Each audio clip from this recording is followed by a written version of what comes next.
Hello, listeners, wherever you may be today in the world, even you in Pakistan. Yes, I saw that you listened to us last week. You must have been really struggling for something, but look, it's fantastic to know that my voice and my garbage is traversing the world at the moment. We are here for episode 60 of Push 2 Plat, and I'm joined by an Australian, which I know is a shock horror, listeners, because I avoid as many Australian gamers as possible. But look, I found a good cookie here, I think, today. A very good cookie. This is the former #1 Australian gamer, female gamer, Nurse Feel Good. She's a Twitch superstar in the making, I think. I've watched much of her content. She's a wonderful gamer. She is not like me. She is what we would classify as a skilled gamer that dabbles in the spam. And I'm very interested to hear more about that as we go today. But pull up a chair, come jump in, come join us. We've got plenty of game talk to keep us busy and warm on this cold Aussie morning. Why don't we jump in, Bliss? How are you today? I'm great, thanks. Yeah, just ready to kick off the day, get some gaming in later. Yeah. Well, look, before we jump in, I noticed the other night, I've got to ask you this. Did you basically play Maneater all night? Yeah, so it came out as a region by region launch, and it just so happens, we're pretty lucky here. We're one of the first regions that things will come out in. So I thought I'm going to jump on this opportunity, be one of the world first people gaming with it and potentially trophy hunting it. So yeah, I thought that'd be a good little selling point for Twitch, and it worked out pretty nicely for me. So how long was that session you put in? That was a short one, only 15 hours. Okay. Ah, It listeners. I'm not kidding, I've done 30 something, 40 hours before. That's tiny. Can I ask? I have a feeling you're a little bit younger than me. We won't go into specific ages, but you are under the age of 30, aren't you? Yes, I'm 27. Good. Well, that's wow, 30 hours. See, look, listeners, I can't do anything for 30 hours. That's it. That's impressive. 15 hours. That it's starting to make sense now how you get through all these games or whatever else if you're putting in this amount of time. So look, before we delve into all this that you are doing, how about we just start with a little bit of your gaming history? Sure. So, I was never a console owner until PS3. I started off with my Game Boy Color, playing Pokemon Red as my very first game. Moved on to Game Boy Advance, loved all those kinds of games like Golden Sun, which is one of my favorite series ever. And then I was a PC gamer, up until I was maybe I can't even remember when the PS3 came out. I think I was 14 or 15. Because my dad played on PC, so I never had any consoles. I just played stuff like Command and Conquer, Civilization, Oblivion, Star Wars, and Knights of the Old Republic. And then my best friend bought a PS3, and I got to check him out playing it. Bought one myself. Trophies became a thing, and I was hooked. Day one. Yeah, and have you like I've got to ask, have you ever gone back to the PC or are you a sort of exclusive PlayStation gamer now? Here and there, I play a bit of WoW in my downtime. It's pretty relaxing. Also, Star Wars: The Old Republic. Oh, But for wow. the most Okay. part, yeah, stick to PS4. Keep PC a bit more chill. That being said, I do achievement hunt in WoW, obviously. Yeah. It's interesting, isn't it? Can't help myself. Yeah. Can't help it. Yeah, well, I mean, that's Star Wars: Old Republic and WoW. They're both massive games, but they're both lifestyle games as well, aren't they? They're games you can't escape, I think. Yeah, that's cool. Yeah, you've got to invest a fair bit in them. Yeah, I get that feeling that's not a Hey, look, I don't half-ass I was just stuff. gonna say, I get that feeling about you that look, listeners, we It's all or nothing. we couldn't find two more opposite people, so this is gonna be a wonderful conversation as you grit Oh, it's going to be as you grit great. your teeth there and go, look at this monkey over here. But yeah, look, no, it is It's fascinating. okay. I've got my stress ball here. Oh, good. Now, before we get into the gaming as well, we were talking just before we started, and you're also an AFL, an Australian Football League player as well, Division Two player. Now, that's a pretty serious sport. Many of our listeners are from America and the UK, across Europe. They wouldn't be familiar with this game. So, tell me what you love about it and how you got into it. Well, I got into it just from a pure perspective of I wanted to make sure I was in the best fitness, as vain as it sounds, look the best I can look. And I understood that being that I was such a big gamer, I needed something, to take me away from that and keep me healthy, let's say. And the social aspect, like, I've met so many wonderful girls, and it's just a fantastic time, and I've always loved the sport. My dad, again, big influence, had me going to games and watching that growing up. Geelong Cats, by the way. And Oh my yeah, I goodness. decided one day, like, let's just join a team. Let's do it. So this was 4 years ago, and yeah, fell in love. Yeah, yeah. What a lot of overseas listeners probably wouldn't understand is that AFL football is it's like an institution, isn't it? It's not really like I'll go and watch a game occasionally. It's like a pilgrimage almost in this country to for the weekly game. It's a massive thing. Yeah, I mean, it's much like, I guess Canadians fall in love with ice hockey and commit to that. Well, Yes. like, your country has that sport, that everyone everyone just commits to it. It's a Yeah. lifelong thing. Like, you have your team, and that's it. I like this idea that you have your fitness regime away from gaming because I think you're right. I mean, sitting on your ass for hours and hours or 15, Well, 30 yeah, hours like, straight. yeah, exactly, yeah. It's a killer, isn't it? But I mean, the current joke is that there's a couple of people, probably including you, that intend to run me over at some point in the next year or two, and they feel that they'll do it because I'll probably just kill myself or die of old age, which are both highly possible, highly possible. But it's good to know there's fit and virile people behind me ready to take over. It's fantastic. Well, I mean, I wanna live the longest life I can, get as much gaming in as possible. Makes sense, right? Yeah, look, that's right. And I mean, we've got to extend our lives because there is a rumor that one day a PS5 will happen. Not anytime Mm, soon, but in the it's on future, the horizon. on the horizon. Okay, that's good. Now I'm going to ask you, what type of gamer are you? Do you like? I mean, you look like a bit of a completionist to me. Is that a fair thing to say? Yes, I don't like to give up. There's been a few things I have back in my more casual days, Hmm. but I don't like to give up on stuff. I will bash my head against that wall as long as it takes, and I'll get stuff done. There are some things I have left for now. Don't think I've forgotten about them. I'm coming back to them. If you're scrolling deep through my list, you'll see a couple. Don't worry, they're on the backlog. I like it. Okay, so look, I'm not going to ambush you just yet with that stuff, but I therefore have to ask: are you one of these people that is trying to attain this mythical 100% account? Is that a concern for you then? Oh no, I don't give a shit about that. I just want to get Yeah. as many platinums Mm, as I can and not give up on games. If I commit to a game, I'm committed to it. I mean, look, DLC is fucking expensive. I can't afford that shit mm, for everything.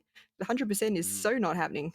I pick and choose my DLC. Yeah, I don't blame you. So therefore, there is no. Is it fair thing to say then that you would play any game then if it so interests you that the trophy list doesn't turn you off if it's difficult? Yeah, I'd say so. I'd be happy to give most things a try. But yeah, if it's a crappy Mm. game and it's got a ridiculous trophy list, well, maybe I'll give that one a pass for, better games. But yeah, trophy lists don't scare me if it's a game I like. Okay, excellent, excellent. Now, look, I've got to ask you about this name, Nurse Feel Good. Now, before I reached out to you, I wasn't, and no disrespect, obviously, I wasn't sure if you were male or female because obviously it's impossible to know until till you reach out. But Oh yeah, it tricks a few people. you're quite out there, with your streaming and stuff, so it's easy to find out. At least I can tune in and watch. But it's always a challenge, and I wasn't sure with this name. So look, I've got to ask the story behind it. Well, I just bought my PS3 and I was struggling to think up of a name, and uh, I'm not the most creative person, so ended up going to this my friend's party, and the theme was dress as something beginning with with your name, first letter of your name. So my full name is Natasha, so I had to go something beginning with N. Nurse. That's pretty easy. And instead of going as a proper nurse, I bought an outfit called Nurse Feel Good, and I still have this outfit to this day, and it still fits. Wow, that's it. Um, That's impressive. and I just saw Nurse Fielding and went, "Here, that's pretty funny. Let's go with that." No one's gonna see this. It's never gonna be taken seriously. Who will ever give a crap about this name, right? I love it. I tell you what, you better be careful because I have a feeling we're going to get some requests for those photos there. So you might have to, you might have to. I'll let them know my prices. But look, I've touched base with most of the top 10 in one form or another in Australia. And by the sound of it, you are definitely the most good looking of all of us. So Thank you. that is fantastic. Look, you're winning in that account. Now, the other thing I wanted to get into, you told me also before we started recording, you were a former number one in Australia back in the day. That is correct? Correct. Back in the PS3 days, before all these hour-long platinums will say dropped. I can't remember when this sort of happened. It just sort of seemed to come out of nowhere. But yeah, back before all that happened, I was number one for a time. Yeah. So this, I mean, this is the ongoing debate about how the trophy degradation, these shitty games are ruining the trophy experience. You know, we could write essays on this. People are trying to make doctorates out of it, you know, and all this garbage. What's your opinion then of how the trophy has changed? The economy has changed hugely in the last 4 to 5 years. What do you think? I think the top few hundred of the world, all it comes down to is how much time you have and how much money you have. You'll Mm. find very few people in the top couple hundred that will have more than 5 or 10 ultra rare platinums. There's not that many people that actually put their time into any kind of long or skillful game. Like, you look at the percentage breakdowns people have of how many common trophies they have to, you know, the rare, ultra rare ones, etc., etc. You look at that percentage, and it's very telling what kind of gamer they are. And I just kind of write them off in my mind a little bit. I look at the people that actually have a comparable amount of like ultra rares to that I have, and um, then I give them a bit of respect. But Yeah. yeah, I think it just comes down to a matter of money. Yeah, yeah. No, look, I mean, time obviously as well, but yeah, I definitely agree with you. But on that same side, you're not I'm not adverse. innocent of this myself, No, by the way. nice save. Yes, because I was going to say you're not averse to this either, though. So you do strike a balance between these. So therefore, I want to ask how you do that. Do you? I mean, we've had guests on before that are similar. Do you use these light games as a break up between the bigger games? Do you use them because you're solely interested in climbing the boards now, and you need to do that because you're going to balance it with these longer games? Like, how do you use these sort of spam games? Well, it's a bit of both. I'm very competitive by nature, so I wanted to maintain a high rank on the board. So it's, as much as it sucks, it's a necessary part of staying up there to buy all of these little games and to do them. But that being said, some of them are actually pretty fun, and they are, like you said, really good to break up the longer games. If I'm struggling at a point in the game, no better thing to do than to jump into something sure, get that like instant gratification of getting a platinum, and then going back to whatever other thing that I was working on. So yeah, I use them to break it up. Sometimes I'll do like a little like day or two burst of just getting a dozen or so of them done. But yeah, it's definitely a balancing act. Okay. Can I ask? See, I see here you've got 484 ultra rare trophies here. I mean, some of these are 0.21. I don't know what's going on there. The system might be broken or something. If the number's that low, or the game just must be marvelous. 'Cause no one's finishing it. But I agree with you. That is quite. I'm sorry, I'm a little staggered here. I'm not used to seeing it. 3 digits in that column. That Eh, that is Hey, that was my point that is exactly. quite Yeah. high. So I understand, the climbing the boards and stuff like that. But look, you're already fairly high. It could be a good time to slow down and give us a bit of breathing room if you want. But but one of the common things Oh, I hear oh, no chance there. one of the common things I hear, and I wonder sometimes too with my own time, is that, if you're playing X rat game 4 or 8 times or whatever you're doing, it still takes, 4, 5, 6 hours of time. You could be putting it into a more substantial game. I don't want to say a game you'll more enjoy, because you're right, some of these are enjoyable. But does that does that worry you at all, that you are spending, what still equates to a fair amount of time on these games? Not really. I feel like I still get plenty of other gaming time in. Obviously, doing the massive, massive long streams, I naturally don't really sleep that much, so I've got a bit more time in the day. Yeah. And I like to think that I'm pretty efficient with stuff. I don't normally go into a game and just go, let's just play. I'll be looking at the trophy list from the start, making sure I'm doing things as best I can. But yeah, it is a bit of time. By no means judging here. As I said, I wonder this often myself, with my own playing. The only other thing I want to ask before we sort of shuffle across to games is a lot of people that play in a similar style to you, that they play these full on games. They tend to play one game at a time. Now, I mean, I don't do that. I don't subscribe to that. But it looks like you don't really either, because you have quite a bit of different stuff going on. So you're happy to spread your time across multiple games as well? Yeah, well, it's tricky there because I'll have my main game that I'm streaming, and I don't want to play much of that offline. If it has something really, really grindy, and it's just not going to be interesting to watch. For example, I did Grid. I played, this was months ago, I played the remainder of the career mode on stream, but then I had to grind out something like, it was a total of like 24,000 miles to get the around the world trophy. There was no way I was going to drive in circles for 100 hours on stream. So I made that decision. I'll just play a little bit on stream, rest of my own time. But for the most part, if I'm playing a game on stream, that's dedicated to that. That's why you'll see something always in progress in my trophy list. But it sort of just depends. There'll be maybe a couple of games I bounce between. Sometimes I'll start a game, not really be feeling it at the time, jump back to something else, revisit it in a few weeks, and maybe then I'll be more in the mood to play it. But if I've got a long game going, right now I've got Star Trek online, I'll just chip away at it. I like to chip away at long ones. I don't like to just sit there and dedicate myself purely to something like that. I have to just mix it in. Now, I didn't warn you before we start, but I have a bit of a small brain, so I get fixated on one thing often, and then I miss the rest of what's said. Did you just say you got the grid plat? Yeah, grid. Yeah. That is fantastic because that grind is ridiculous.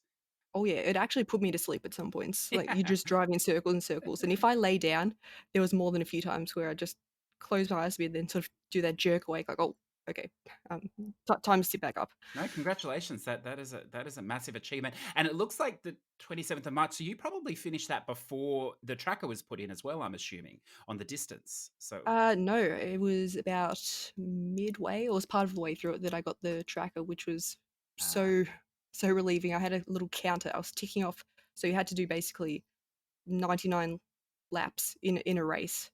I had to do 99 of them. And plus a little extra. I think it was like an extra 17 laps if you were doing it from the start. So obviously career mode and all that yeah. reduced that amount. But I was keeping track of how many 99 lap races I did. I had my little notepad here, just Mhm. checking them off just to see how close I was potentially getting. That's fantastic. I can see you're not adverse to the grind. So look, let's switch across to games, and because I want to ask you about that too. But what we'll do, listeners, is we're going to come back after we've gone through the games, like we do, and instead of a topic today, we're just gonna have a bit of a chat because there's a few different things we're going to touch, particularly on streaming and a few other issues. But we'll get there. We're in no race. So why don't I throw the floor to you first here, Bliss? What have you sort of been playing in the last week or so? What would you like to share with our listeners? Well, I recently finished Hollow Knight. That was a stream game, and it was ridiculously hard. Like, when people say it's hard, like don't assume they're exaggerating. Like it's actually very hard. And I don't typically play a lot of Metroidvanias, so it was an extra challenge to me. And there were so many people that were telling me about it. I thought, all right, I better do it. Amazing game, by the way, absolutely brilliant. But Jesus Christ, that it is, yeah, Yeah. it's a thing. But yeah, I got so frustrated at a point that I had to finish it off stream. I was just not having a good time because I was so focused on the game and just the stream stopped being fun when I was that focused on it and Yeah. getting into such a bad pattern of mistakes and stuff. So I ended up just doing it off stream and doing it a lot easier than I was. Like I was Mm. stuck on a particular area, got it first try as soon as I went offline. It's funny, isn't it, when that happens? I Yeah. like that. Can I ask you about this game? Because look, I don't play any Metroidvanias if I can help it. So you're more knowledgeable on this than me. But someone tried to convince me a while ago that it's not the game that's so bad; it's the trophy list. Because so is that true? It's just to say play because I think most of the trophies are tied to. Is it like an arena type mode or a pantheon or something like that? They're the really hard part. Yeah, so the game itself, gameplay is excellent. It's once you figure out boss patterns, etc. It's not too bad. But then we go into the pantheons, which is basically boss rush, and the last one has you fighting against all 42 bosses in a row, and you can't die. You die, you get sent back to step one. And there's no favorable glitch here, is there? Like a double tap of R1 and you can just skip it all and get the trophy? You actually have to do this. There is an Oh, invincibility glitch. yes. It's not that hard to pull off from what I've seen, but I did it legit. Okay, excellent, excellent. Now, look, because you opened the door loosely. Actually, no, that's a streaming question, so I'm gonna hold off on that because it's good. Now, look, I don't know if you want to talk about it or not, but I want to hear about it. Is this man eater? Yes. So Maneater, for those that don't know, you're a shark and you swim around, eat some fish, flop onto land and eat some humans. And it's just a very mindless, laid back, good chill out game. And it only came out the other day. In fact, it came out region by region, and being in Australia, we were one of the first to get it. So I jumped onto that opportunity to be one of the world first people playing it. Unfortunately, I wasn't anywhere close to being world first platinum because people got it early, etc. And I had something glitch on me. But it was great to be one of the first people playing that and have figured that out. Figured out the trophy list isn't that difficult, but I will be doing a video on that perhaps. Did you know, had you researched this game at all before it came out? Did you know what it was, or did you just sort of jump into it? I was told about the game probably 8 hours before it launched. People came into my chat and were talking about it. I went, oh yeah, that sounds kind of cool. And then yeah, I was very, very, very lucky to have someone say, "Here's a bit of cash, buy this game." Oh, okay, sounds good. Let's buy it. And I was blown away. I was very, very surprised. Like the trailer doesn't do it justice. If you just go and watch the trailer, it undersells it. It's way better than that. It's a funny thing because I know I saw your post there in the Discord that you were going to start streaming it at midnight or whatever, and look, I'm an old man. Seeing midnight is a challenge at the best of times. So I thought, look, I'll just watch some of the now. Is it the VODs? Is that what you call it? Where you Yes. watch it? Yes. Okay. So I'm older, and so I thought I'd watch some of that, and then you were still streaming when I woke up the next day. So I thought I just lurk for a little while, but I started playing a little bit last night. Now I had no idea this was going to be as funny as it was. I mean, right at the start, you meet old Scaly Pete, and it's almost like a mockumentary style way that it's. And admittedly, I've only played an hour, so I'm not sure what happens as it develops. Yeah, and the narrator and the comments they say just as you go along, and all of the little jokes thrown in there to when you like discover some locations and stuff. It's or almost reminds me of Borderlands, how they have those little snippy bits of humor thrown in. Yeah, yeah, that's a good way to describe it. It's a lot better than I mean, the first hour is a lot better than I thought. I'm always worried with these slightly indie developers making games that are sort of open world in a way, or at least more open in style. That there's going to be massive glitches and drops and all this sort of thing go on. And you mentioned there that there was a trophy glitch. It wasn't the trophy. It was a particular collectible wasn't spawning. Like I could see the quest marker there, but it wasn't spawning for me to actually be able um, to get it. And there was actually a former dev that was watching at the time and messaged some of the people on the team and let them know about it. But that's why I couldn't commit. I was going to stream until I got the platinum. I was going to try to be Yeah. as quick as I could, maybe first in Australia, but I I just couldn't. I was That sucks. stopped. Yeah, yeah. Well, look, you'll beat me, so don't worry. There's no there's no. Well, we'll see. Oh, Depends how long they take to patch it, but oh, yeah, okay. we'll So see. so it is a situation where it will need to be patched. It's Y- not it's Yeah, not I fixable. believe other people have had the issue, and yeah, like I said, that former dev let some people know about it. So hopefully, it will be worked on. Yeah. Yeah. Okay, that's interesting because we did have a couple of questions coming in the Discord. I mentioned that someone was coming on today that had played a fair bit, so it may be worth even waiting just a little while before you start that by the sound of it. Okay. Yeah, well, obviously, some people have the platinum, so it's not affecting everyone. No. But if you, I guess, make regular backup saves and can store them on a USB or something, you won't have to start fresh. But then again, it'll probably be patched and all fixed up, so Hmm. I'm not too stressed. Yeah. Okay. That's interesting, and I'm looking forward to diving in more. Good. What else would you like to throw out there? That I've been playing. Yes. Yeah. So I'm gonna start Final Fantasy VII, the remake. Mm. I was a very late comer to the Final Fantasy series. I started at 13. I've since done Oh wow. 14, 15, come back and done 8. Think I did 7, like the re release of it, whatever. Don't really remember it, but yeah, this remaster, it's not full of nostalgia for me. I'm basically coming at it as like just a fresh Final Fantasy game. So I don't think I'll be as harsh to judge it as other people maybe who have been fans of the series for a while. So I'm very very excited to jump into that. Yeah. See, you've done this thing again to me with the small brain. Now you've platted Final Fantasy 14 as well. You just dropped in there. I have. It's interesting. Look, if we'd have just, if you'd just gone slightly towards my side, we'd almost be the same. But that's it. Now that's well. Look, I can probably hold this over you here because I imagine you're one of these players that just got in, got the plat, and got out before the first expansion. Is that correct? Correct. I Yeah. mean, it does look good. I would love to delve into it a bit more, but trophies take priority.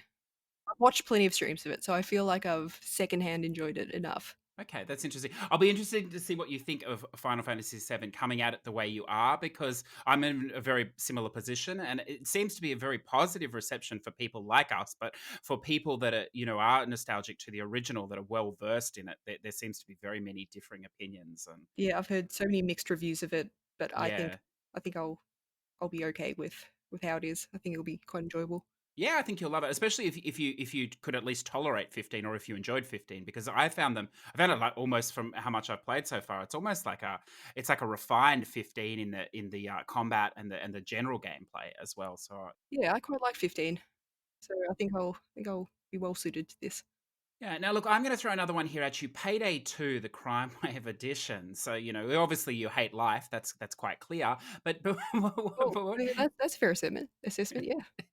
It's well what up there. this is a game that you pretty much need a firm group to play with. Is that correct? Like for many of the trophies, you can't just Mm. single player this, can you? Or Or you can know someone that's pretty darn good at it, as yes. I do. I'm not completely useless. I have learnt a few things along the way, but it's quite challenging for sure. You have to have a very good knowledge of the game, and there's definitely a few things where you need a solid team. Yeah, yeah. That's interesting. I mean, we can take a little sidebar here I'm only because playing because he said he'll help me out with it, and I'm like, "Okay, fine. I'll add it to my backlog. We'll do this." take a little sidebar here, aside from the end, because this is what I find interesting coming from Sydney or whatever else, that the core of trophy hunting in Australia seems to be based in Melbourne. I mean, there's many of you down there, or a couple of dudes in Tasmania, I believe, as well. But it's interesting, isn't it, that it's all centered there? I find that I interesting. mean, it's the best city in Australia. I mean, there's no question about that. Perhaps there's nothing else to do but play PlayStation. I don't know, but it could be one of these things. Okay, that's interesting, because that game is a massive grind. Now, I pulled a couple out of your list that I'd like to ask you about, if that's okay. Yeah, go for it. Now, I'd like to start with Neo. So this is a game that you don't see traditional trophy hunters playing, because this is kind of very tough. Well, I mean, it's a Souls-like, and I'm all about those types of games. Yeah. Yeah. Yes, you're just putting me in my place. I like that. Now, look, I agree, but I got a feeling when I was going through your list, like, I mean, you have eclectic taste. Like, you play, some big RPGs or whatever else. But then these sort of games, the Souls games, how do you enjoy these games as well? I mean, I find these quite hard to get into. I'm in love with them. So, being that I played back in the PS3 days, I played Demon Souls. I got the platinum for that in all 4 regions. I Ah, okay. completely fell in love. And then Dark Souls came out and it was brilliant. And from there, I was pretty much hooked onto playing every single Souls-like. I believe there's a couple of other small ones that I haven't really done, but for the main FromSoft ones, like I'll do everything. Okay, that's cool. Now, I want to switch gears here a little with Civilization 6. So I know this Mm. is a favorite of one of our Patreon producers, Olcero, also from Australia as well, although not from Melbourne, ironically. And he's platted this as well. Now, this has got to be a throwback to your PC days. Surely, did you play the Civ series way back in the day? Yeah, yeah, definitely. I played how many hundreds and hundreds of hours in Civ 4, Hmm. and then not as many in Civ 5, but back in the day, Civ 4 was my jam, and it was definitely a throwback to that. I was curious to see how well it performed on PlayStation. And it was all right for the most part. Yeah. Can I follow up on that though? How is the UI in it for a console? Not bad. It's manageable. It's not ridiculously annoying to navigate. My only issue with it, as you get later on in the games, the turns and the AI seems to churn away a bit more to play out their moves. So there can be a little bit of a wait, compared to the PC version, which is perhaps running through things a bit quicker. But no, it controls better than I thought it would. Okay, that's interesting. This is also a game that has a stack of DLC, doesn't it? Oh yeah, there's a lot to it. Quite Not expensive touching deal. that exactly. Well, I think I I haven't think it got that amount of money. no, I think it launched the expansion was more than the game or something, or at least the same price. It was with all the DLC. It's crazy. But anyway, look, It is what it is, I suppose. Now, look, this is a totally selfish thing, but then this show is a bit of a selfish show as well for me. I want to ask about Black Desert. This is a Oh, game. okay. Yeah, I'd hoped you'd talk about this. they're good. Well, it's not a surprise if you know me that I would ask. This is a game that I don't hear a lot about or whatever else. It has a really bizarre trophy list as well. I think perhaps, I mean, you can let me know here, but I think perhaps it falls down the Final Fantasy 14, where it's a bit of a generic trophy list for an otherwise excellent game. Is that what is this game like? Is it good? Well, it's it's mostly a PC fan base, I'd say, being Mm. a pretty big MMO. I believe it's Korean, and that's how I got into it, playing it a little bit on PC, and then came to console. So I'd already liked it and knew that I would enjoy it. But yeah, it is a very, we'll say, basic trophy list. You basically have to level up, get commendations, which is like stuff you can get by dailies. You have to level up some life skills. That's where the grind comes in, and I can get into a bit more detail about that if you'd like. But let's just say the platinum took me about 700 hours, and I'm doing it again. Yes, I know. There's a European stack and a North American stack, and yeah, I'm putting myself through it a second time. Okay, no, so I would like to, if it's okay, I would like to spend a little bit of time in this game with you, only because I said it's hard to find anyone that's played it. I mean, I know, there are many or whatever else on PC, but there isn't many really on console, or definitely not many that have platted it as well. So now, when you say 700 hours, how much of this can be done AFK, or is this sort of 700 hours of actually there doing it? Well, you can pretty much the only thing you actively need to do is leveling up and getting the commendations. Theoretically, you can AFK, or you can do all of the horse trading. That's what I did. That's not Hmm. too much of a level up and grind. It's a reasonable amount of time to get it, even with just running it overnights. But theoretically, you can do all the fishing, which is the big grind. You could do it all, but it's very, very inefficient. Not to make a little joke there. Um, Actively playing it, you're going to get it months and months faster. It really drops off how well AFK works for it. But you theoretically could. You could just have it on your system for a whole year and just have it open overnight and chipping away at it. No shame in that. I would do that. Okay, so with these MMOs, like, I'm not adverse to the MMO, playing 14 continuously, on and off. But the reason I like 14 is that there's a story. It's a very, very clear main story quest that goes along with the game. It's very fleshed out through all the expansions. Does this one have a story quest to the same degree, or is this more of just like a living in the world and doing these random fishing and horse trainings and relations and all this type of thing? I think there was a bit of one, but I can't say I paid that much attention to it. I don't think it really captivated me at the start that much. Yeah. Whereas Final Fantasy 14, like you said, excellent story, and I followed that completely throughout. But this was more just a mindless, like, let's just play and enjoy it sort of thing. Yeah, that's cool. Like a busy work type thing. Yeah. Yeah, no, I like that. So now that you've platted it, and I mean you've almost platted a second time. What sort of tips could you give anyone that was starting out on their gaming and trophy journey in this game? Is there some advice you'd give them from the start? I would say wait a couple weeks, and I'll have some videos out that might explain all of this Oh, stuff.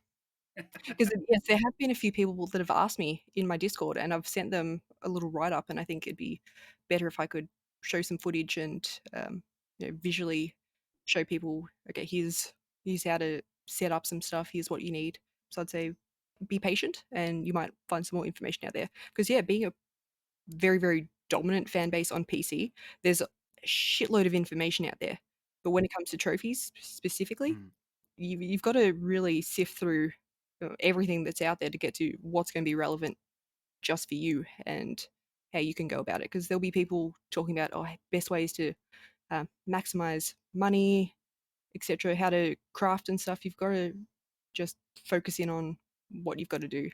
And I mean, there is information out there, but I think it's very scattered in parts. So to just yeah. have it one place, like for the trophies, just think about this. It's a very overwhelming game. Just think about this.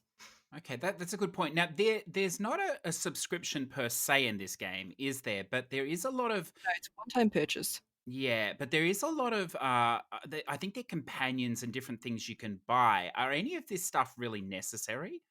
Yes, there is an in-game shop, and I can't remember off the top of my head because there are two types of currencies. You get the ones that you pay for, and I think there's another one that you accumulate through other means. But there are some Mm.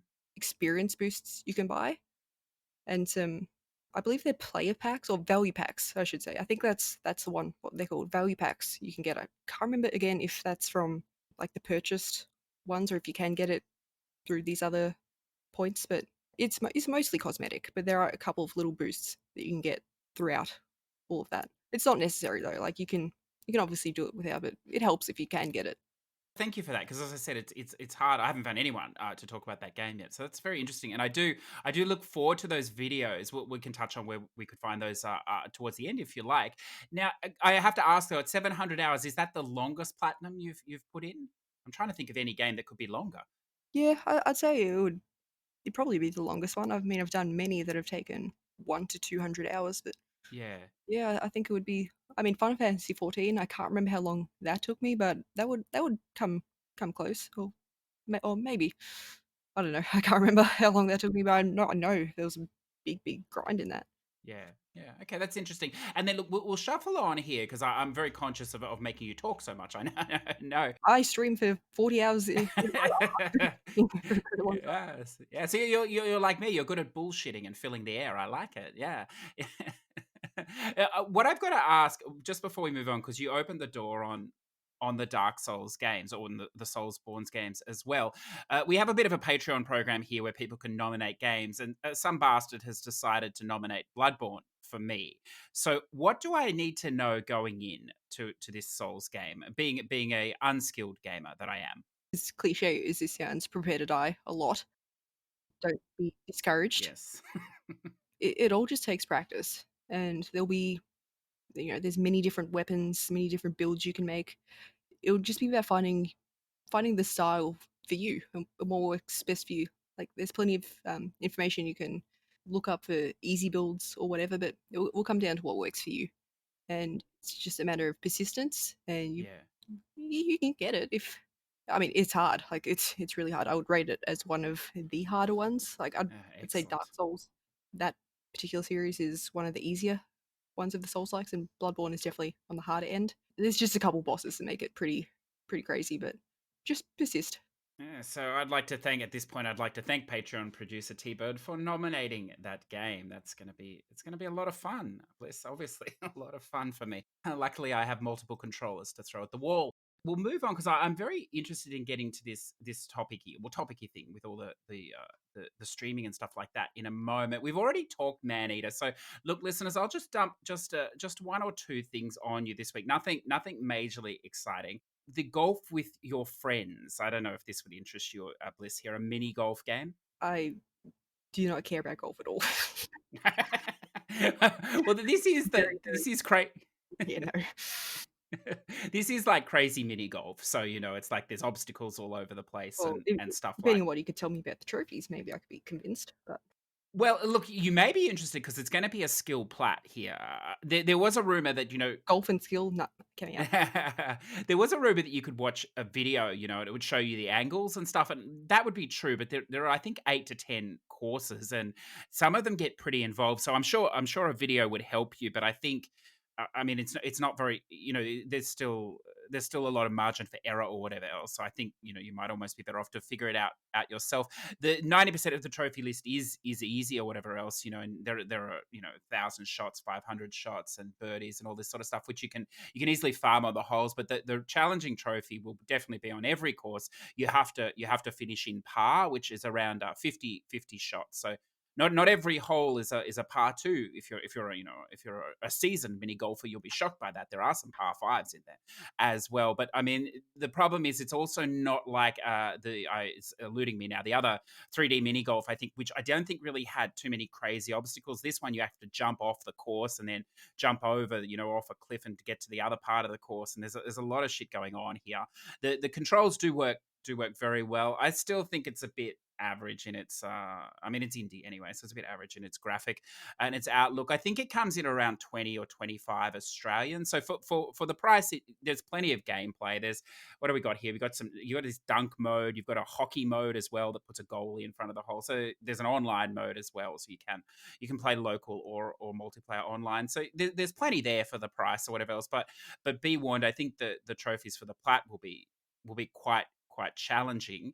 And then I don't know now, Bliss. I noticed that you're not adverse to playing the regional store game either. Here, you've got plenty of Asian stacks. And Yeah, yeah, I'll get all the region stacks. Absolutely. have you come across a game called Circuits at all from a year or two ago? I think I have it written down. I've got this massive list of all the stuff I need to go back and do. I think I've got it written down in there somewhere. Yeah, well, look, I would recommend this game, particularly if you have any interest in sort of music or whatever, more so digital music. So it's modern at least, listeners. It's not old like this classical stuff. I promise we won't go on a rant on that today. It's not the conversation hour. Like that'll be later. But so the reason I bring this game up is there's already an NA stack of this game by East Asia Soft. The Asian stack it dropped just recently this week. In fact, a separate stack for PS4. So what it is, if you're not familiar with it, is it's basically like it's almost like a DJ mixing program, if you think of it that way, in that you have a series of loops down the bottom of the screen. Now the song shows where the loops or shows places for loops, and you have to decide where the loops go. Now you can play the track and listen to it as many times as you like, so you're sort of matching the loop. So it sounds really easy, but as the game progresses, there are multiple layers. It can be up to sort of 3 to 4 layers happening at once. So you do need to listen very carefully. There is a way to split the layers, but of course, Bliss, there's a trophy for not splitting the layers because why would you do that? To make it easier. Hmm. But there is a video. If you do get stuck, there are two excellent video guides. One that breaks it down, just the song down slowly, but then also that one breaks it down note by note individually by Velvet, friend of the show Velvet. So that is a great way to do it if you get stuck. There's only 25 levels, so I think it could comfortably be done in an hour or two. The only issue with the loops are that they're put in random orders down the bottom, so you can't follow the video guide move by move. You still have to use your ears and you still have to listen. If again, this is a perfect game that if you are going to do it, and Bliss, this probably shocks you and disgusts you, but this is the perfect game to do at the same time. Play two at once because you're going to obviously save a lot of time if you're matching the songs up as you go and moving forward. But that's it. I think it's like 38 HK as well, so it's very manageable. And then just because it looks like I play well, I'm not going to say garbage. I play Just shorter because it stuff. looks like. Wow. You're being very tame. I thought you might have Well, thrown a few shots. I'm holding back a little bit on shitting on you because there's gonna be a lot more to come. I'm looking forward to it. But look, I'll throw out something a little bit long. So, having recently finished Persona 5 Royale, just make a note of that, Bliss. There is Oh some. yeah, that's actually a shock. Like, It was a shock to me too, I can tell you. The game that never ends. So, I went on this Japanese kick or whatever else, so I decided to pick up the new Sakura Wars. I don't have any experience with this series. This is I don't know if you're familiar with this, Bliss. no, I don't have any experience with that. Yeah, so in original form, they were turn-based games. They've now been turned into Musou games, for the combat at least. But the combat's really a minor part of this game. It is definitely definitely a Japanese, sort of housewife, if you like, sort of a bit of an intimate, relationship type game or whatever else. It's lovely with all the girls and a very handsome gentleman, Bliss, very handsome. And of course, he's trying to romance while he's trying to, run everything as well. So a lot of it's to do with text choices or whatever else to build affinity. Yeah, it's good because a lot of these games, the answer is always really obvious. What builds the affinity in this game? What I like about this game is the women characters. They're very empowered, which is fantastic to see in an anime game. Sometimes it's very male fan service, and yes, there is definitely that, but they're very strong characters, and quite often the right answer is not the one you'd expect. They don't want to be bullshitted, and if you do, you'll actually hear the affinity drop. And what's great is when the affinity rises, it plays a scale going up, but when it falls, it plays a scale going down. So it's very obvious that you've done it. It's a basically 8-chapter game. Don't go in expecting it to be a short experience. I think it's around 40 hours or so. Each chapter feels comfortably in the sort of 3 to 4 hour range. And I think depending on how you play, there might be 1.5 playthroughs. It's possible you could do it in one, but who would do that? You'd have to obsess over a guide. Well, it's a waste of time. Hmm. Who would do that? One of the great things I like about this game, Bliss, and I think more of these longer-ish games need to do this, is there are collectibles, but if you don't find them in your first playthrough, they're actually marked on the map in your second playthrough, so they're much easier to find the second time, which I like that. I love that. Like Yes, yes, it should be collectibles are. standard. Oh, I've had this discussion many times with people. Like, what are your most hated types of trophies? And collectibles always pop up in some form. Yeah, that's right. They do. So I mean, I like that a lot. There is like all these Japanese games. There's a wonderful mini game here that involves. I've never heard of it before. It's called Koi Koi or something, and it involves. It's sort of like a matching game, if you like, matching the pictures. But there are tricks you have to take, and they're all different things. And of course, not being Japanese, I don't know the order of the tricks and stuff. So for that, I'm sort of I started with a guide, and I thought I'll just wing it and just click around and see what happens. And potentially that could be a tough trophy for the platinum if you're not familiar with that game. But my understanding that game is throughout the Yakuza series. So if you have played any of those games or platted them, you'll be right at. Played one of the Yakuza games, Six Song of Life. I think that's the one. Oh yes, yeah. Did you enjoy that? Yeah, I did, but I don't know if I enjoyed it enough to commit to the entire series.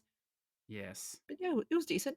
Yeah, I liked of what I played of six. I think I would recommend you go back and play zero, but then I say that with bated breath because then you'll probably feel you need to plat it, which Oh yeah, is not a fun experience. But the game itself is fun if you can avoid that part of it or whatever else. But yeah, look, I know this Sakura Wars, it's a full price game or whatever, but look, it's very polished. I know there's some people sitting on the fence. Problem as always with these Japanese games are they very rarely get discounted, so you'll have to decide there. But look, that's enough games, Bliss. I think that's more than enough. Let's just push that over there because I have a feeling you're gonna find many more. So we'll leave that to you. well, I Well, mean that just gives me some ideas of perhaps other little games I can oh, look, there's so branch out into. there's so much ammunition. So what we're referring to, listeners, is a bit of a trophy roast. So I'll let Bliss talk here. This is something that she started up. She's very very good at it as well. And this comes off the back of I don't know a month or two ago. I put out there that I might do some of this, and we actually got a few people come in. I did Red Beard Rick, and then Bliss. What I realized is it's a lot harder than you think. So to Yeah, do. So I sort of it's I sort it's a bit of a challenge. it is. I sort of stopped then doing it, but I want to hear about you. How are you finding the experience of doing this? Do you enjoy it? Yeah, I love it. I think it's a really great idea to get more people involved. Like Twitch is all about the community. That's why people stick around, Mm, and to keep building stuff and doing sort of community things like this. I think really benefited, and it's really fun for me. And I've never done YouTube stuff before, so it's a massive, massive learning experience. And so each video, I'll tweak a few things and get some feedback for it. But no, I really love doing the roasts. I am going to be making a few bigger changes for your one, which is going to be released in a week, 8 fantastic. days, 8 days time. So I am making a few changes for that one. It will be a bit different format to others, but I think it's going to suit you a lot Oh, better. Going to really target you just a bit more. Well, it will highlight a few things that we're going to talk about. excellent. Because one of the things that came out after I made a feeble attempt at one was that someone really needed to do my list and really brutally as well because there is so much ammunition. So I'm glad you're doing that. I'm glad you made some changes because there's a ridiculous number of games there, and if you took like 1% of them, I think that would be more than enough. Yeah, if I was to do it in the same sort of format as I've done the other ones, like it would be hours long. So I am picking and choosing a lot that I want to talk about, but I think that's sort of the best way to tackle your list compared to some other people. Yeah, I look forward to it. Now, I want to ask you about not mine in general, but just your approach with these. So we've had the wonderful Lawless Llama on a few times. Now, his approach to these is doing. He does a very substantial sort of almost deep dive, if you like. Some of these things run on for hours or whatever else, which is wonderful. I suppose you could be playing a game and watching it. I think maybe that's what happens or something. And he really gets in there. But overall, he's a very positive reviewer of that. What is your are you looking for more the traditional roasting style where you get into someone, or are you a balance, or what's your goal? It's a bit of a balance. Like I'll start out with it'll be a fair assessment. Like I'll start out with like picking apart some stuff that perhaps some fails in there. But yeah, if they've done something that's been good, yeah, I'll point it out. But at the end, I do like to give advice. Like if this were my backlog, this is how I would tackle it. This is what I would do first. This is going to be the easiest to do. If you are to do this, then make sure you do this, and this as well as part of it. So I do like to have the balance of giving some advice because I do like obviously these people are viewers and it would be beneficial for them to actually know what to tackle next. I had this whole trophy competition that centered around people completing their backlogs, and it all spawned from one person who has an awful backlog. I like So it. yeah, that's what sort of inspired a few of these things. Yeah. Now we'll get onto your streaming in a second, but how would I mean? Are you taking submissions for people if they'd like to be involved in and have a roast done of their profile, or how does that work? Yeah, so far there's only one way to do it just because I didn't want it to be a complete free for all and to be overwhelmed. Hmm. So right now the only method I have to that I need to think of other ways to get people involved outside of Twitch, but I've got the Twitch channel points, so there's an option to save up your points and redeem one to add yourself to the waiting list. There's also a second option which will give you a yearly review. So you'll get your initial video, and then in a year's time, I'll revisit your list and see if you've picked up your game or you're still falling into your same old ways again. So there is two options for people, but Hmm. that's the only way currently. I would like to think of some other ways that people can get involved. So if you have any ideas, please let me know. There's 4 people right now on the waiting list. I know a couple people are saving up some points, but yeah, I do them every 2 weeks, just since there's very Hmm. little on the list. But once it picks up and I get a few more on the list, we'll start doing them weekly, perhaps. Yeah, it's fantastic. You be careful what you wish for. I think I mentioned this before. These things they start off small and then they explode, and you'll have a massive list. But Oh yeah. that's a good I, I thing. mean, I'm getting better. This whole YouTube thing is becoming a lot more efficient than it was at the start. So perhaps it won't be too Yes. bad to have a bit Yes. more. And yeah, my videos, I keep them short, sort of 10 to 13, 14 minutes. It's meant to be Mm. just sort of a bit quicker, keep you interested, not to go into complete detail about every single trophy, every single game you've got. It's just meant to be a little overview, bit funny. I do a rating at the end, which isn't like a out of 10 thing. It's sort of a custom rating.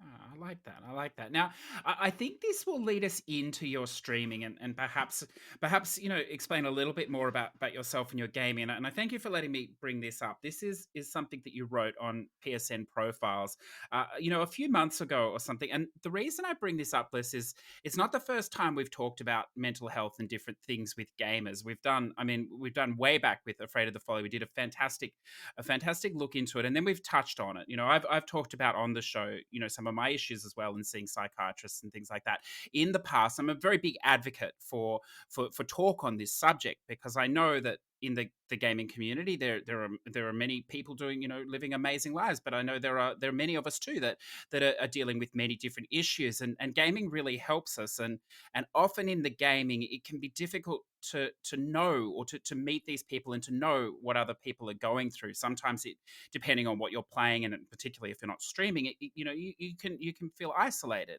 and feel that you're alone, and that's definitely not the case at all in my experience. So with your indulgence here, Bliss, I'll just read what you wrote, and then maybe we'll just talk a little about it, if that's okay. Yeah, go for it. So you've put here, because this was to do, listeners, overall, it was the topic here was, what have you gained from trophy hunting? So a hell of a lot of cheap short plats would be my answer, I suppose. But Bliss had a proper answer to this question here. So Bliss here has, because along with bipolar, I have ADHD, and so I hyper focus on things. Just so happens that it is trophy hunting. Moving from game to game means I'm getting constant stimulation and constant reward. I also like the bragging rights. You then go on to say, I Yeah. mean, this is a wonderful dig. I'm not like most others in the top 200 that only play 1 hour platinums, as you've already said. I have so much pride in the fact that I have 69 ultra rare platinums plus countless rare and uncommon ones. Trophy hunting has allowed me to develop my Twitch channel and push me onwards and upwards as I share all my trophy hunting experience. We'll get into that last part in a moment. So gaming is a very positive influence for you. That's what I take. Is that Yeah, correct? for sure. Like people such as myself with similar issues can very, very easily slip down a dark path. And I think trophy hunting, having something that's not destructive to focus on, helps a lot and can be a sort of escape. And yeah, like I mentioned, it's I can really, really hyper focus on things, and also the constant like moving from game to game means that I'm not getting bored at all. I've always got a new challenge. So when my mind is running a million miles an hour, it helps to have all these things to go to that I can occupy all those million thoughts with.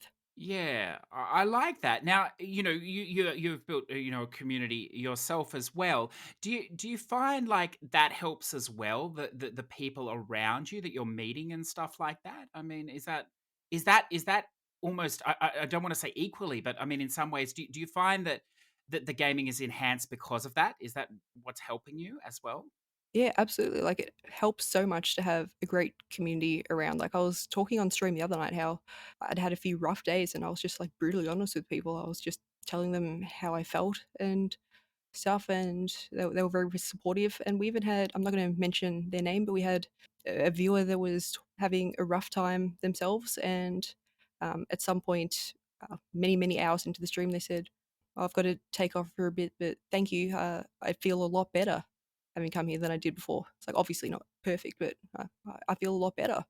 And that made me really happy that we can have such a positive place and people can talk about, not in detail if they don't want to, but they can talk about what they're going through and we can all sort of just make it a bit better for each other. I like that sentiment. I have to ask here because I find a lot of people that, in some form of content creation or another, are generally people pleasers. They almost bend over backwards to make other people happy. In effect, perhaps that makes them happy. Are you one of these people? I mean, I do like to make other people happy, but I'm not going to completely bend over backwards and cater to everyone's wishes. I like to stick to myself as much as possible, and where I can, I'll see what I can do. But I'm not going to start up all right, let's start up a therapy session. Let's get into stuff. Like, just keep it pretty casual. Yeah, it's like a pleasant distraction. I like that. Yeah. Yeah, yeah, a companionship. Yeah, that's cool.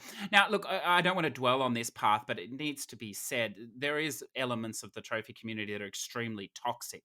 I mean, gamers in general as well. Does that bother you? I mean, or are you able to keep away from that, or does that concern you? I suppose with the issues.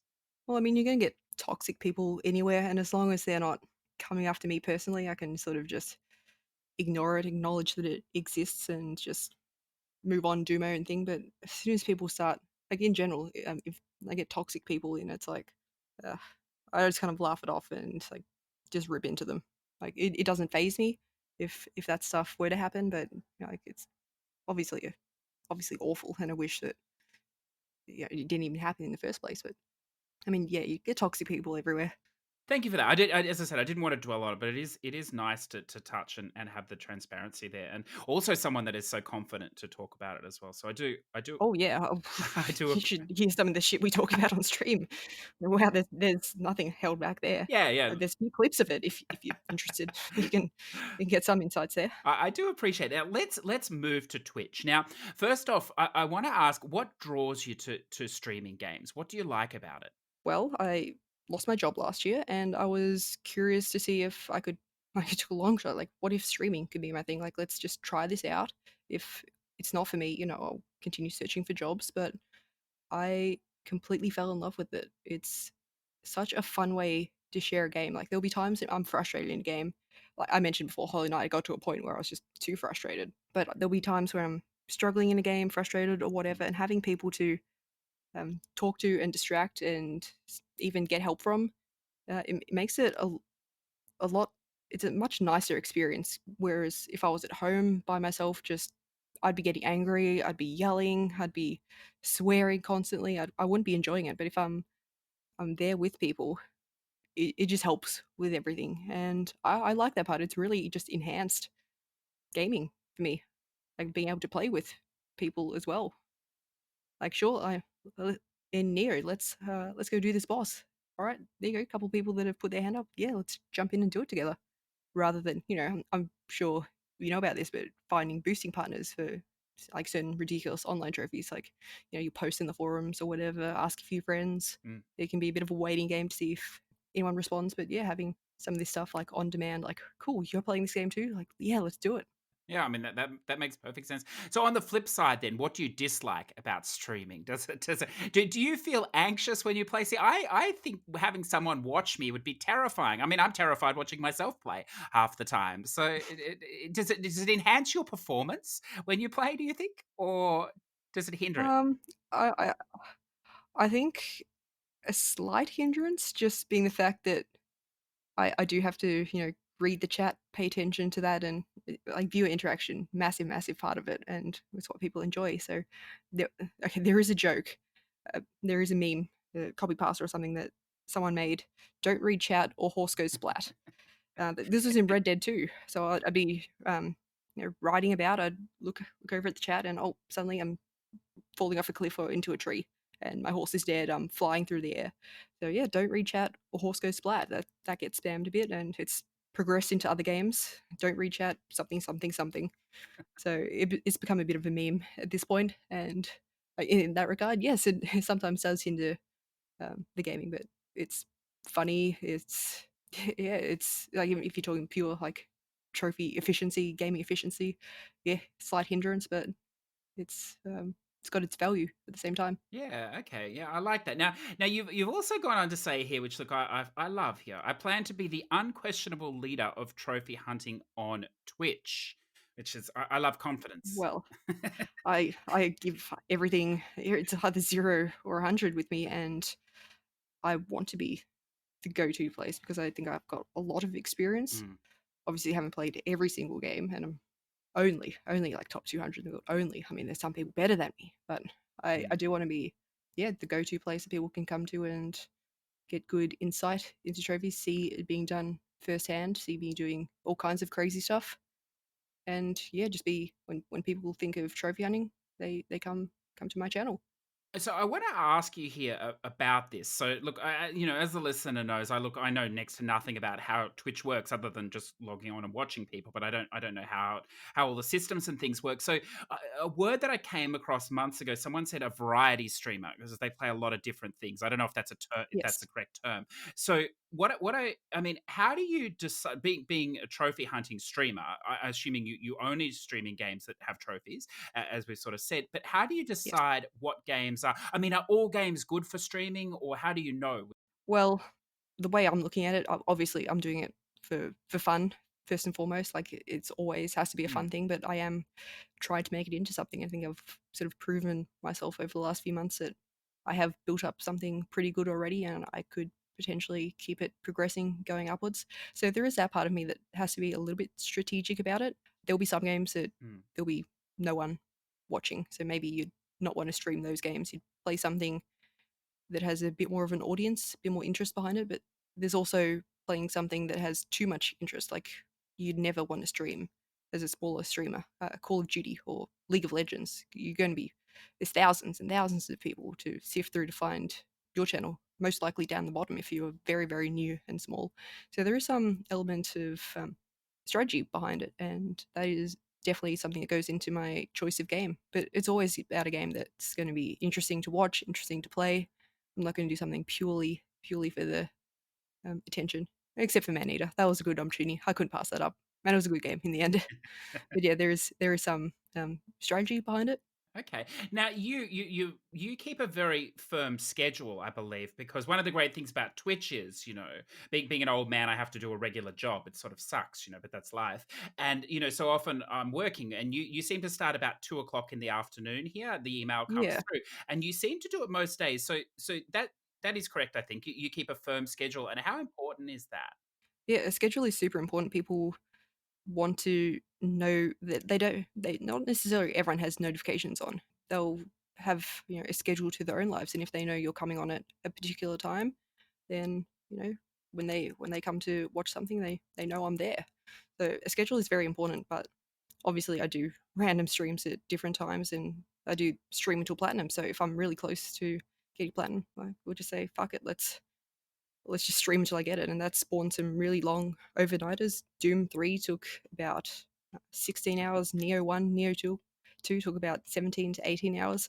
So they're really just like a off the cuff, like, let's just go for it. And they do marathons. But yeah, for the most part, regular starts at about 2 p.m. Okay, that's excellent. Now, look, I'm going to take the cheap shot here, so if you choose to answer it or not, it is your choice. But and call me whatever you will. It's a question that I'm still going to ask. Does it help to be a female on Twitch? I don't think so. I don't think it helps at all. Oh, People okay. like to joke and think it helps, but for any benefit that you might receive, you get a lot more toxic people.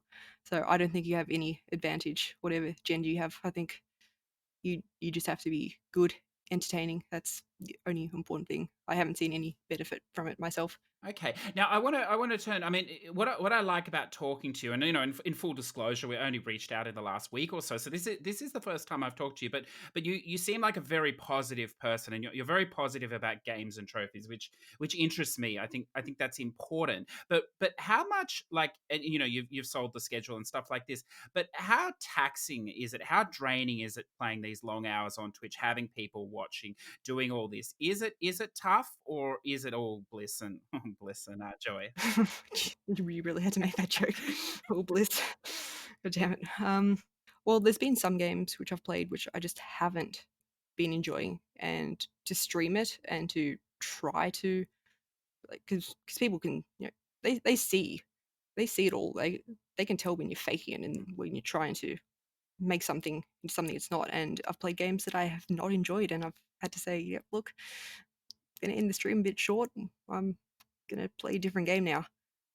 So that's when it gets a bit exhausting if I have to push through and play something that I'm not fully into.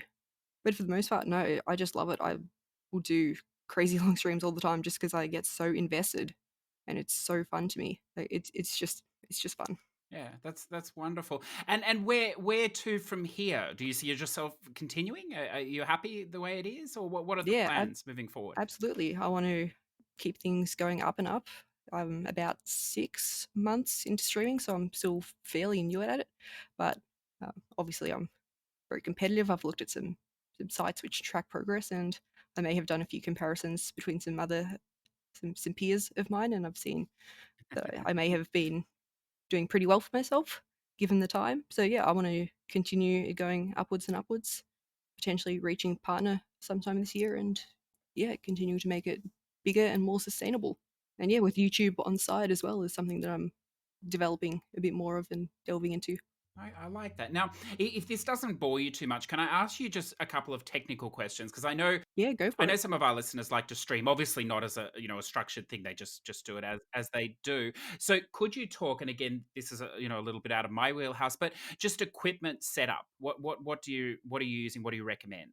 Well, at the bare minimum, all you need is, like, if you're playing PC games, you just have your PC and you have your streaming software. If you're planning on playing on console, I mean, there is the option to stream directly off the console, but it's, meh, not that great. So you need a capture card. There's plenty of good ones out there. That's all you need is bare minimum. But if you want to add any kind of quality, you're going to need a good microphone. Face cam is pretty important. Lighting, overlays on your channel descriptions. That's something I don't see people following too well. Like, you go to some streamers pages and you see blank panels there. They haven't given any information about themselves. That's a big turn off. Like, if you're going to do it, like, make sure you fill that out. It's very important. There's lots of things that people notice, and you won't notice it until you start looking at other people. Yeah, there's lots of small things that you can do to really just give yourself a good quality setup right from the start. That being said, you can go very expensive options in terms of like camera, mics, lighting, and stuff. But there are some budget setups that can be decent, and yeah, that's pretty much all you need. Perfect. I noticed reading your Twitch page. I'm not sure if this is still the case, but at the time, you wrote, you mentioned that you were using a Rode microphone. Fantastic Australian I am. microphone developer. Yeah, that's wonderful to hear. Yeah, they are great. Yeah, that's good. I like that. Now, the other question I want to ask, because sometimes I hear this and I wonder about this too, is how much do you have to talk on Twitch? Like, is it important to be talking the whole time? How do you go about that? Well, I mean, people throw out a lot of advice and rules, and often this advice is coming from people that also on the small side, like the Twitch subreddit. There's not a lot of big partner streamers there, or even partner streamers in general. So you've got to Mm, take all this advice with a grain of salt. But you'd want to be talking most of the time, I'd say, unless you're super focused on a particularly hard bit in the game. And people will be able to tell, like you're doing something challenging or whatnot and need that focus. But the important thing is you're not ignoring the chat. People come for the viewer interaction, especially when it is a smaller channel. So if you're missing people's comments too often, that's a big turn off. So you want to be paying attention to the chat always, and never really have too long of dead air. Like you're fine to have some points of silence, but I find it pretty easy. Just keep talking, just keep bullshitting, and if people in the chat say some stuff, like just bounce off them and keep the conversation flowing. Like I'll talk for hours and hours about stuff. Something funny happens, like we get some troll that comes in and we ban them. I rip them to shreds, and then I rant about them. I tell stories about all the other wonderful people we've met, and everything just rolls into each other. You can very easily get into a rhythm of talking. At first, if you're smaller, you have to force it a bit and just talk about what you're doing, talk about yourself, and like pretend you're talking to people. But as you get some people chatting, as long as you're paying attention to that, it's very easy to talk. But there is definitely a point where you've got to really try. Like nothing is worse than coming to a channel, sitting there for 5 minutes, and not hearing a streamer say a single word. How do you start as a viewer, start a conversation off that? They're not really giving anything to you to start things off with. Like you can say hi, but how where do you go from that? Like how are you? It gets pretty basic. You've got to have something to bounce off as well on the other side of things. It's interesting because the more I do this, the more I realize that some people are natural talkers, and I think I've been very lucky so far that the majority of our guests are, and. And one of the things that I noticed, and predominantly because they are creatives themselves, whether they on the dev side or on the gamer side or the content creator side, so they're used to stimulating a conversation, and I don't know whether how you feel. I mean, this is getting a little sidetracked. Whether that's a skill you learn or whether maybe that's just a skill you have, I'm not sure. But that seems to be a constant that I see in people. Do you find you're just naturally that way, therefore it's easy to do, or do you have to push yourself to be like that? Well, that's interesting because in real life, I'm not really someone that's going to have the conversation that dominates the room and Mm. be always quick to come up with stuff on spot and be talking to everyone and all that kind of thing. But streaming, it's weird that it comes naturally to me. It's Yeah. crazy how I didn't expect it to come naturally, and I thought it would just be like I didn't even know what to think about it, but it's just sort of happened, and it's been great. For some people, yeah, it can be a force. Like they will be sitting there and in silence because they don't know what to say. They've never talked to themselves before. But yeah, I would like playing games. I would talk to myself all the time. I talk to my fiance, and she'd be very very patient at times with what I was saying. Yes. But yeah, I would talk to myself all the time, and I guess that's why it's sort of come across into streaming.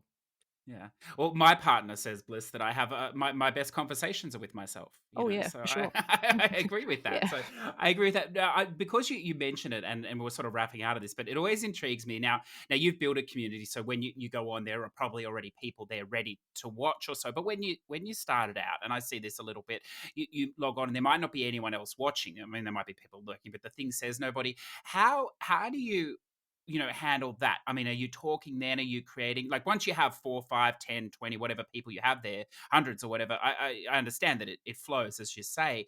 But in those early stages when you're starting out, how do you push through that? Well, like I said, it can be a big hurdle for some people to start to just talk to themselves out of nothing and not have anything to bounce off. So I think the important thing is whether you are like that or are able to talk to yourself is just to get your friends and family involved. Like they don't have to commit and be lifelong, every stream viewers and whatnot, but just ask them for a couple weeks or months of like not even every day, just infrequent time for them to pop by and to, just chat to you, make some conversation, give yourself practice. So I think it's good to have, yeah, a few friends help you out for a little bit. If you have friends, of course. No judgment. Yeah. I don't have many. But yeah, I'd Yeah, get my yeah. fiance in here and she'd be talking and stuff, and yeah, it just keeps you practice at, bouncing off of other conversations and, you know, rolling with that, expanding on it, talking about yourself. Whereas if you have no one there, it can be very hard to start something out of nothing if you're not that way inclined. Yeah. I think, yeah, absolutely get some help until you start getting those regular viewers. I like that. Yeah, as I said earlier, it's wonderful to speak to you because you are so positive, and I can feel the energy in your voice. It's infectious. I think you get drawn into it. So I'm sure that helps as well. Well, yeah, when on the flip side, when someone perhaps isn't so nice, you'll see that energy in other ways. Yes. We Well. have a name and shame section of my Discord. If you encounter any kind of troll, feel free to post about them there, and we'll mock them for all eternity. Yeah, yeah, I like that. Now, look, this again, this is definitely not a cheap shot in any way. This is something someone reached out to me a while ago, and they were putting together an event, like a trophy event or something else. And I mean, it's not really important, but the premise of it was that it was going to be just female gamers.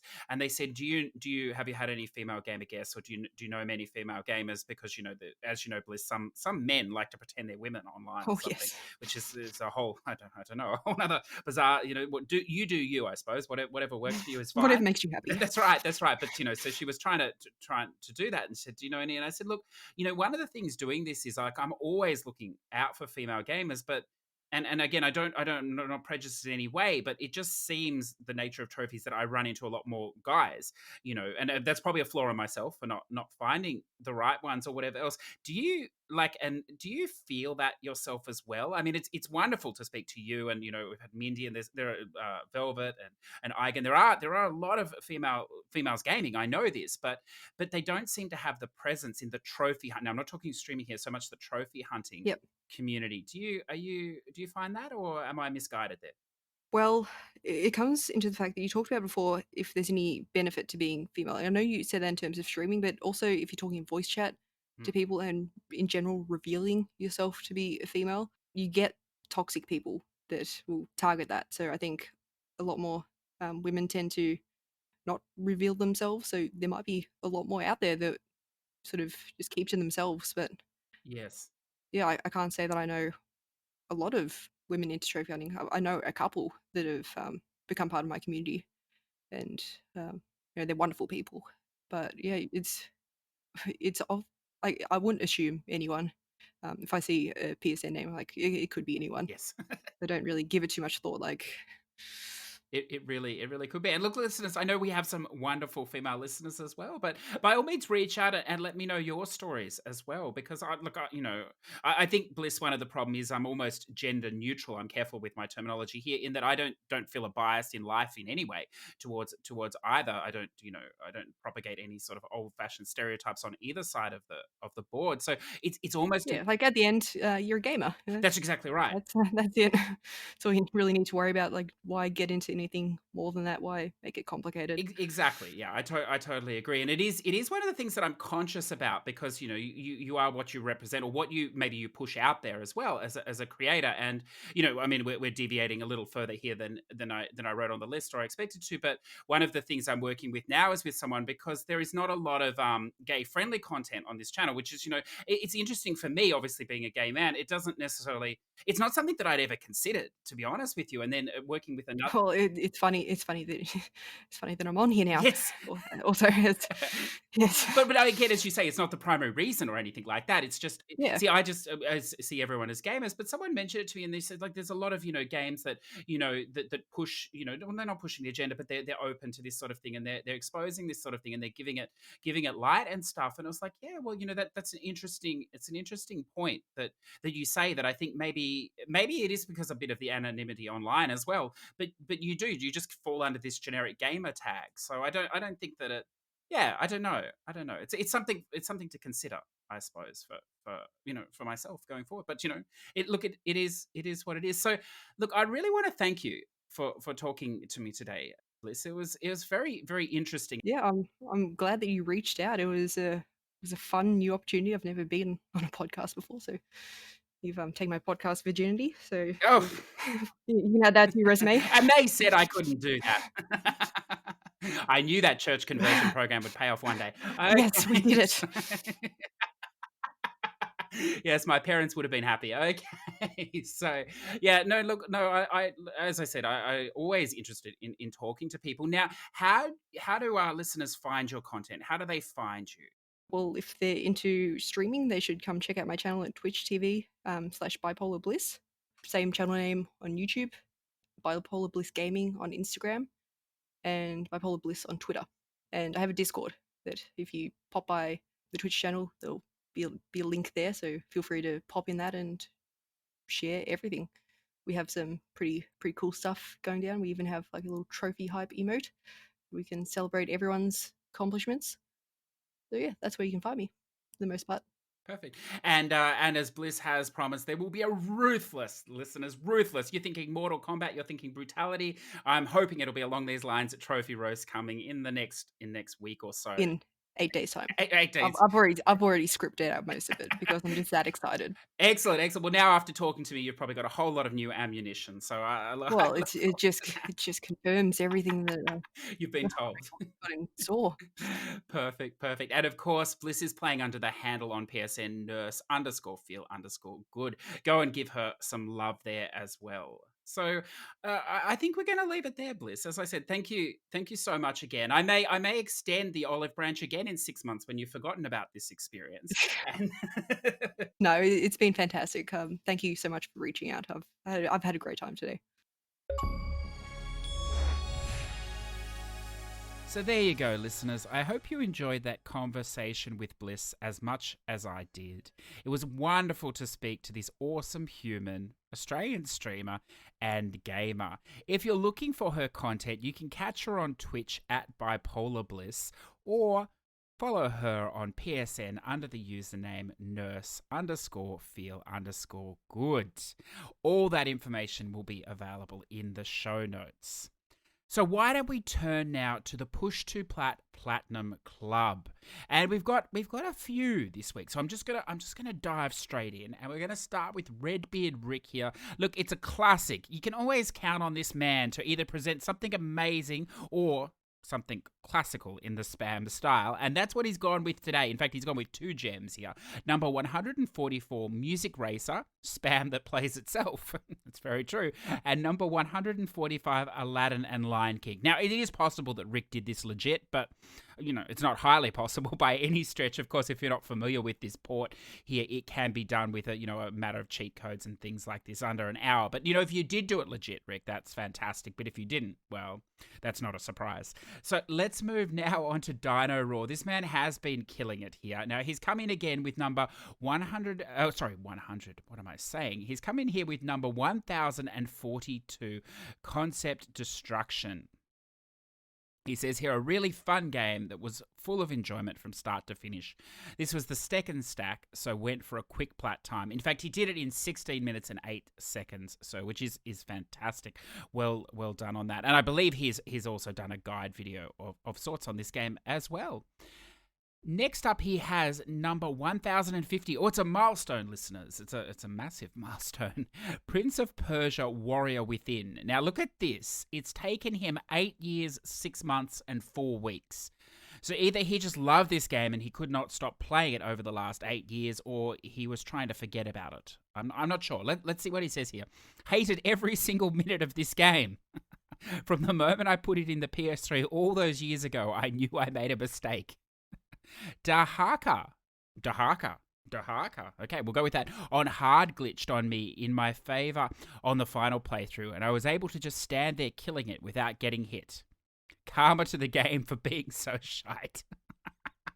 I wish more of my games would do that. Well, there you go. Obviously, the 8 years, 6 months, and 4 weeks. What a weight. What a weight to throw off you there, Dino Road. Release that anchor that's been holding you back. I mean, obviously not holding you back on plats, so you have 1,050, but holding you back, obviously. And now, you can move forward in your hunt to get more spam plats. Well done. So, well, at least until you get to your next milestone, which will probably be a week or two at the rate you're moving, which is wonderful to see. Next up, JB Trophy Hunter 1975. Look at this, number 146, Tower of Dragon Asia. Now this is a game that it's just disappeared.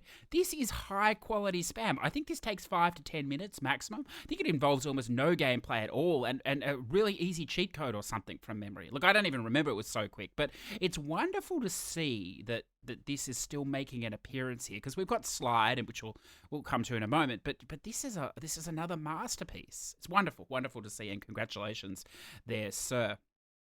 Ed the Shed 2014, number 99, Tetris Escape EU stack. Well done. Azuravon, number 46. Oh, we're turning the clock here on. It's getting a little bit more serious now. Streets of Rage 4, the recent release on PS4, also ironically free on Game Pass. Oh, now we've got a new member here with a wonderful name. It's wonderful. I like that I don't really read these beforehand, listeners, so it's as much of a shock to me as it is to you. But here we go. A wonderful new member here with a great name, Broken Trojan 843.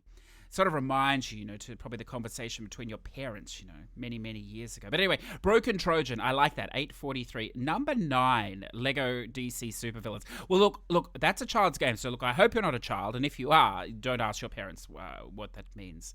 Although with a name like Broken Trojan, I wonder.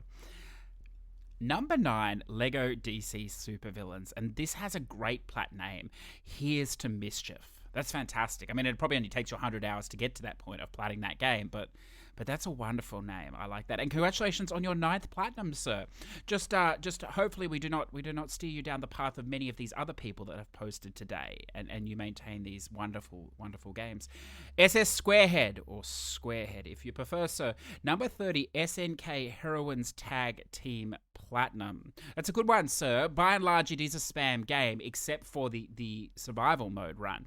But it's very high class spam, really. But that survival run mode, from memory, you have to beat 30 characters in a row. It gets progressively harder. Now, unless you found a way to spam it or cheese it, and if you did, please let me know, because I need that trophy. But if you did it legit, which I think you have to do, I don't think there's any workaround here, then that's quite impressive. Well done, sir. And then to wrap us out of here, look, this warms my heart, this next gentleman here, this Chris. Now, Chris is a host of R3 Cents. Now, if you're not familiar with this podcast, it's a retro gaming podcast, but look, they dabble in the new stuff as well. It's not totally retro, so you don't need to yawn or anything there. Now, Chris is a wonderful English gentleman. It's good to see he's still alive, to be honest with you, at this point, because who knows what is going on over there in the UK at the moment.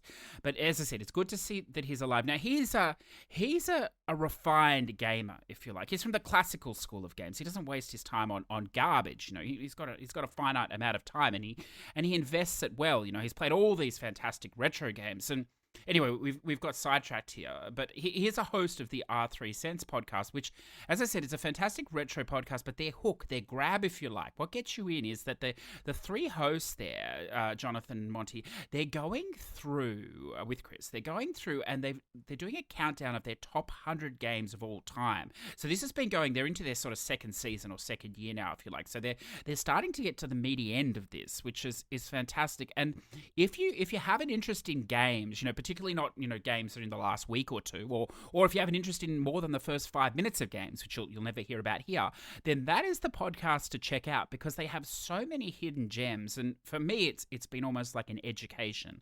So it's wonderful that I can give back to you, sir, here, Chris, in my education of spam plats. And I see you've learnt very well here. You didn't put the plat name, but, I'll forgive you on that because you're English and, you're special, of course, therefore.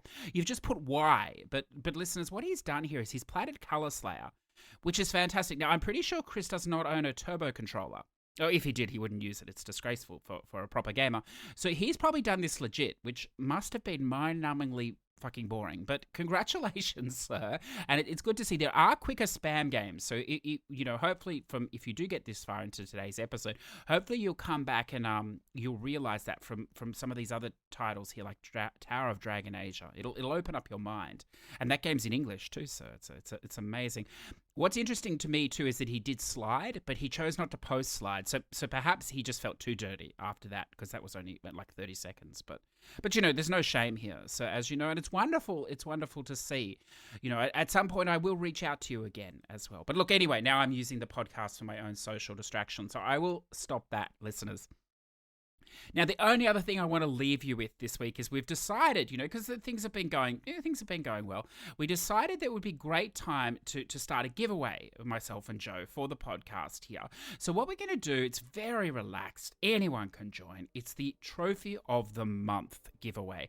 So we're going to run this sort of each month because we do things a little bit differently here in Australia. It's starting on the 25th of May for some reason, and it will run through to the 24th of June. So all you have to do is jump into the Discord. There's a thread there, a giveaway thread, Trophy of the Month. Just post your favorite trophy you've earned this month and maybe a little descriptor as well. We might read it on the show, we might not. We'll see how it goes. But you will go into the draw then, a randomly number generated draw, I may say.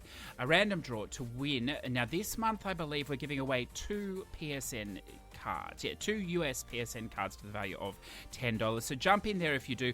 One of the cards will be locked behind the Patreon, so for Patreon members only, but the other for everybody. But we will be rotating the prizes. And in fact, I'm looking into now, Joe's been on to me for a while now, we've been looking into getting a jersey made up for Push2Plat. So if I can organize that for the following month, which I'm hoping I will, if not, definitely in the next month or two, I'd like to give that away as a prize as well. So, jump in the Discord, post away if you can. If you could only post in the Discord for that would be helpful, because I have a small brain and I don't need to look everywhere for these things, but feel free to pass around the love, jump in and do it. So that is us done for this week, listeners. I hope you are still safe. I hope you are well. I hope you are having a lot of fun with gaming. We've got some very big titles coming up in the next few weeks. But for now, just enjoy what we have. There is enough. And keep smiling. I'll catch you next week. Push2Plat podcasts are conceived, written, and edited by CJ Anderson in Adobe Audition. YouTube upload handled by repurpose.io. Push2Plat would like to thank our Patreon producers Zador VP, Redbeard Rick, T-Bird, and Olcero. Without your support, this show would cease to exist. If you'd like to say hi, jump into the Discord in the show notes or on Twitter at Push2Plat. If you're interested in supporting the show, then jump on Patreon, the Push2Plat Patreon, where you can find more information on how to support us and allow us to continue bringing wonderful guests and topics from around the world.